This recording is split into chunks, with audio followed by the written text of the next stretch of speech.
What's good, everybody? Timeless Traveler here, and welcome back to my Let's Play. Now, the farm has turned out amazingly since last episode. I'm just going to go ahead and throw these eggs here, get some more baby chickens. And as you can see, we have so many cows. I have gathered plenty of leather and beef for item frames and food. We have all the sheeps here. I have been trimming up about, I think I have it in another storage, but I have just been going crazy. Trimming up down all these sheep because, well, it's about time to set up the Iron Village. I've been slowly in between each of these episodes gathering bits and resources, going to the nether, getting the blaze rods for the clerics, growing sugarcane, killing cows so I can make books, so I can make ledgers for the librarians. And I've just been busy. I've been very busy getting everything all lined up. So we pretty much, other than villagers, we have absolutely everything that we need and more for the Iron Village. And we also have these amazing pigs. Everybody say hello to these amazing animals. Aren't they cute? I just really love this farm that we have set up. It's very basic, but it gets the job done, and I think it looks pretty nice. Let's go and get rid of these eggs here. And this circular farm has been working amazingly. At some point, this is pretty much I don't need to get much more food from here. I think I have everything that I need. Just from the wheat alone gives me enough bread to keep myself going for quite some time. So at this point, it's really more of an aesthetic. So we're always going to keep it here because I think it's probably honestly the nicest manual farm I've ever built. But we're definitely going to evolve and expand and do like a villager crop farm, I think, just because I've never done one. Not now, but somewhere down the line. I figured out what I'm going to do up there. Now, I mentioned we're going to be doing an Iron Village. Basically, today's episode is about getting iron, emeralds, and enchants. In order for that to happen, we need a few things. We need the iron farm. We also are going to need things to trade with the villagers. So, you know, last episode we put together this farm, but I also, with enchants, that means we need XP because, well, you know, mending's going to come along with enchants. So that means we need a source of XP, and Navy Nexus just released one of his portal ticking gold farms that also produces lots of XP. So we will be able to put that together as well. So that's going to putting the Iron Village together, putting together the gold farm, as well as a crop farm is going to give us everything we need for iron, emeralds, and enchants. Now, I'm not sure if I showed it last episode, but basically, I've expanded my starter cave. We're just getting some chests because we're going to be carrying resources from here all the way up to the top of the mountain. But I basically have been expanding this cave out as my basically my pre-starter base. I'm just loving this mixture of dripstone, granite, and with the add-on that I have, the resource pack, it's really smoothed out the granite, so it's not as noisy.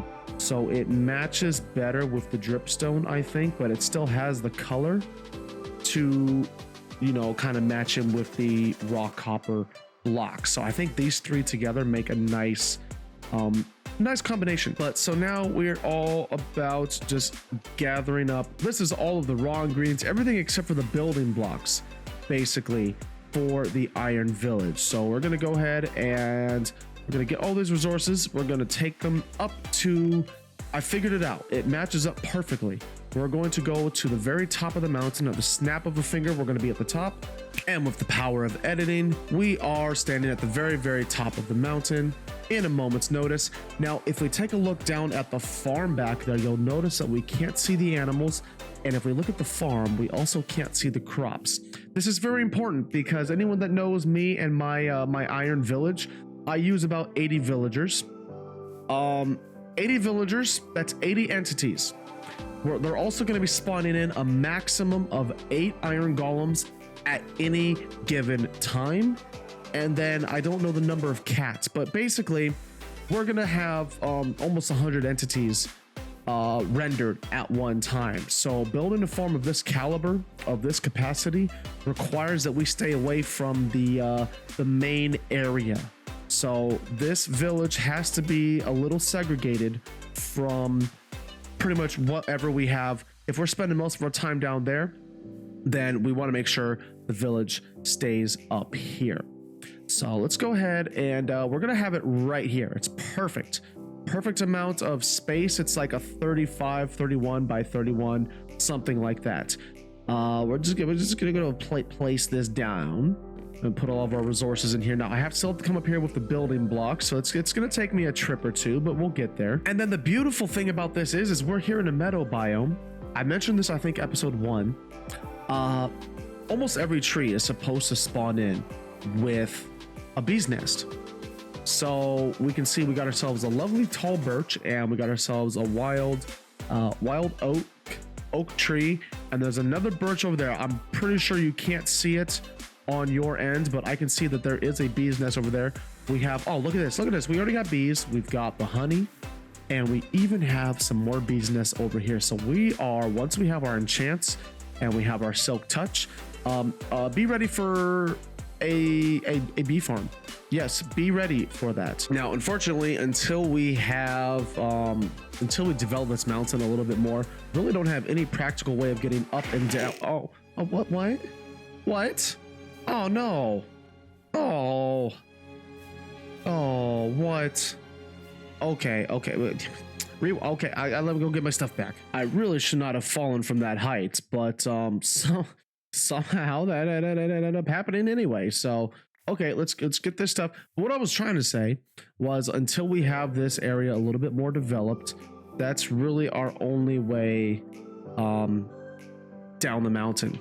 I run up all the way along the side, and then we just kind of jump down here. I'm just gonna leave a trail of water and just ride down the water. That's gonna be a lot safer, I think, from now on. Also, another way that we're going to be farming emeralds until we have an actual emerald farm, with the gold farm, we can trade gold with the clerics. We are also going to trade lots and lots of rotten flesh. I know it's an annoying grind, but it's kind of annoying putting together an emerald farm sometimes. So until I really get tired of it, that's just going to be our main way of grinding emeralds. And I just need enough gold to try this curing technique I saw, I think, Silent do, to permanently keep our trades at a discount price. So we'll do that in another episode. I'm excited to try that out. And I think we're just going to leave this here until I basically have some more effective way of getting up and down the mountain. This works.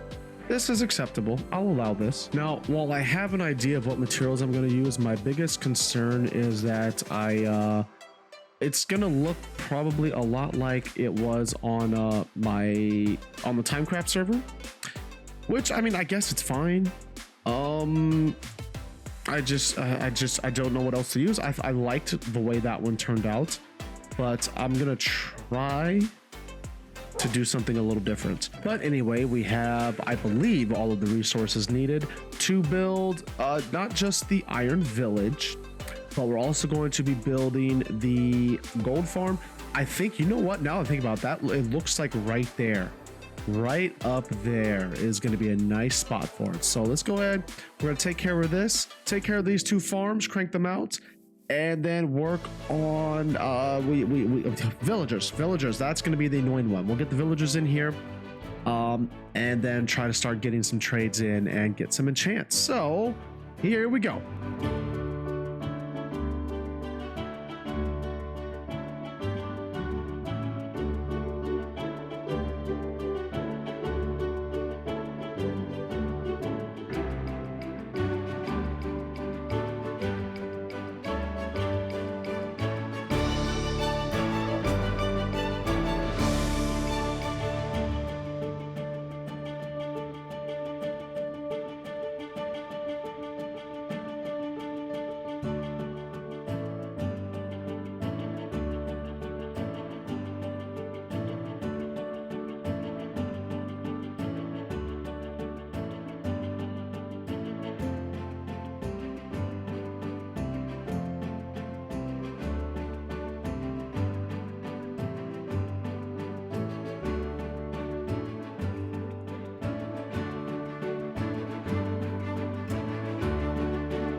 we finally have the Iron Village. Now, it's been some time since last recording because I've been busy with work, but we finally got it done. And I just did a couple little small details, I think, outside the time lapse.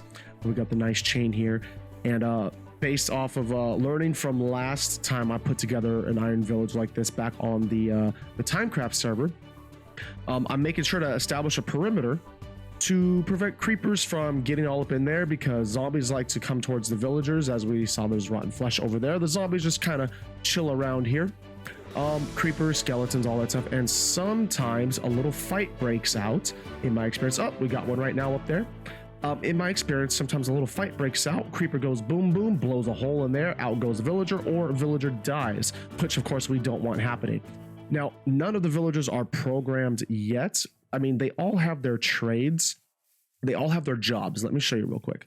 So if we just come in here, and so we have ourselves, they all have their jobs, but they're not locked in. Okay. So that means their jobs can change at any point, but we have all the essentials. We have all the essentials that we need to get everything going. We have ourselves the farmers for our golden carrots, our apples. We have the XP gold farm in just a moment. Then we'll be able to make golden apples. We'll need that for the curing villager thing that we're going to be doing in another episode or so. We got the clerics. We got like 20 of them because we've got ourselves a portal XP gold farm, which means we're going to be producing lots and lots of rotten flesh. And since it's so close, we're just going to use all that rotten flesh converted into emeralds. And that's how we're going to be getting our main primary source of emeralds until I just decide to put together an emerald farm. Emerald farms are so buggy. They just break. So I'm going to hold off on that, but we have our stonemasons for some building blocks, dripstone, all that. Got our weaponsmiths, armors, and toolsmiths for our diamond gear. And then of course all librarians, about 34 of them here. First 10 are going to be for lanterns and bookshelves. The rest are going to be for max level enchantments. And instead of going up and down this mountain all the time, I've put together a nice little portal that makes us get there a lot quicker. So we just come out on the other side, and we already have some friends. So we're going to go through here and then turn this way, and we're not that far away from the base. And here we are back in the base, just like before. And it's so much easier than having to go up and down that ridiculous mountain. So I've been using that waterfall to kind of get up and down, and I kind of like the look of a waterfall. We might keep it. We'll have to, do some tweaking and stuff, terraform a little bit, make it look a little more realistic, maybe have like some sort of lake up there and have it come downstream, have it come around. I got an idea. It's going to take a while, but I'm still formulating something. But let's go back up to the top and talk about the gold farm. So with the Iron Village right over there, we're just going up to the top of this meadow, and we are far enough that I feel like maybe it should be closer just so the iron farm stays active. But the problem is having that run and the gold farm running at the same time. There's going to be a lot of lag because we have 80 entities over there constantly, and then we have the golems and the cats spawning in. So that's going to cause a lot of lag, and then the gold farm itself also causes a lot of lag. Now this is going to be just one nether portal. Navy Nexus just released a video not too long ago where he did a single portal instead of the quad portal, but don't worry, we'll do that one later on when we're a little more late game. But I think at the top of this mountain, this is nice. This is just a lovely view. We got to put more farms up here. So we're gonna have the iron farm here, we're gonna have the gold farm here, maybe a wool farm somewhere out here. Maybe some more of the automatic farms will be down here, and more of like the aesthetic farms will be down there, just to kind of create some scenery. But anyway, I think we have everything we need to get started. So let's go ahead, hop into another time lapse and get together our gold farm. Here we go.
And before we actually let this farm go wild, I almost forgot this needs to be done beforehand, because we have, what are they called? Golden swords.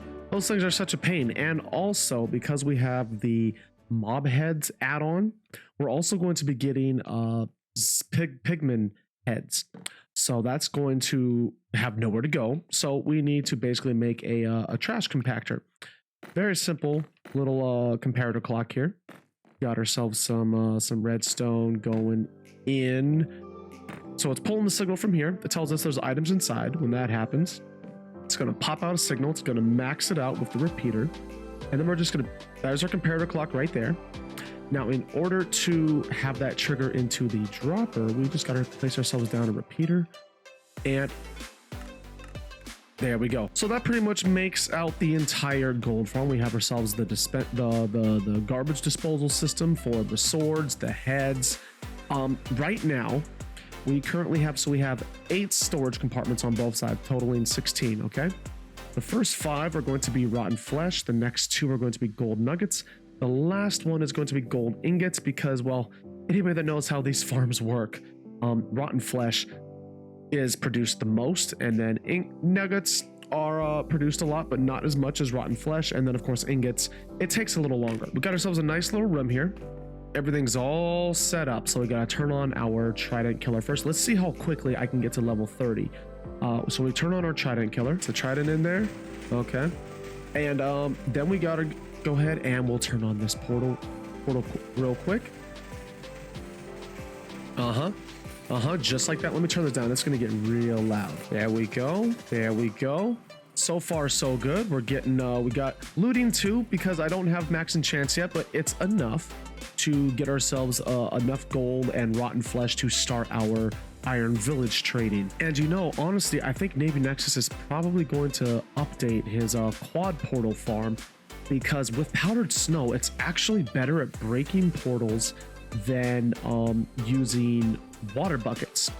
You know, if something breaks, redstone messes up, you get logged out of your world and it's still off for whatever reason.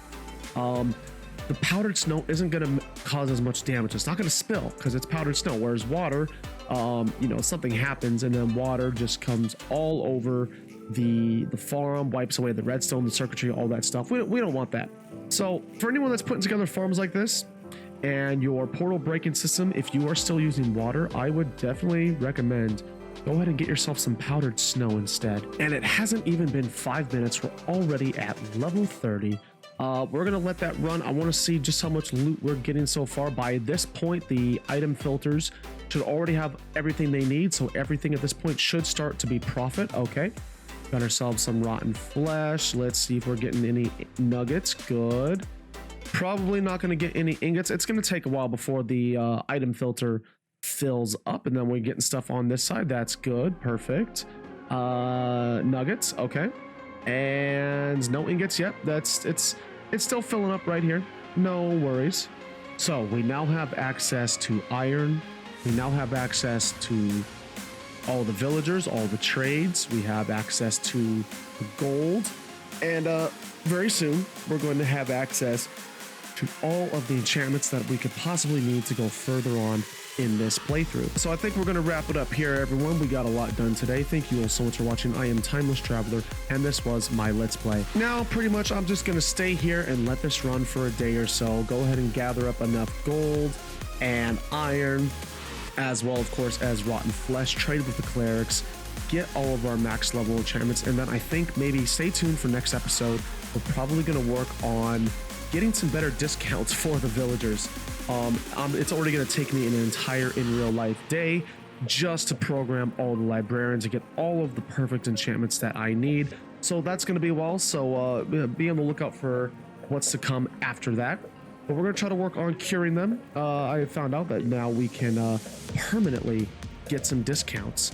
I thought it was only temporary, but apparently you can get them permanently dropped in price if you cure your villagers enough times. So we're going to test that out probably in the next episode. So stay tuned for that. And thank you all again so much for watching. You all take care. Have an amazing day. And I will see you in the next episode.